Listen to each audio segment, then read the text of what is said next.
खरं म्हणजे राहुल गांधींचा आणि काँग्रेसचा खरा चेहरा हा परदेशातल्या त्यांच्या वक्तव्याने समोर आलेला आहे।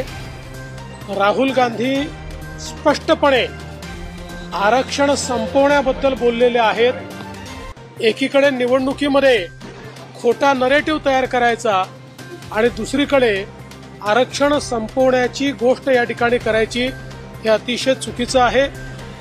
भारताच्या संविधानाचा किंवा संविधानकार भारतरत्न डॉक्टर बाबासाहेब आंबेडकरांचा काँग्रेसने कधीच सन्मान केला नाही। बाबासाहेबांना त्यांनी लोकसभेमध्ये निवडून देखील जाऊ दिलं नाही। 2 वेळा षडयंत्र करून बाबासाहेबांना पराभूत करणारं हेच काँग्रेस आहे। केवळ मतांच्या करता कशा प्रकारे ते खोटा नरेटिव्ह करतात हे आता राहुल गांधींच्या वक्तव्याने स्पष्ट झालेलं आहे।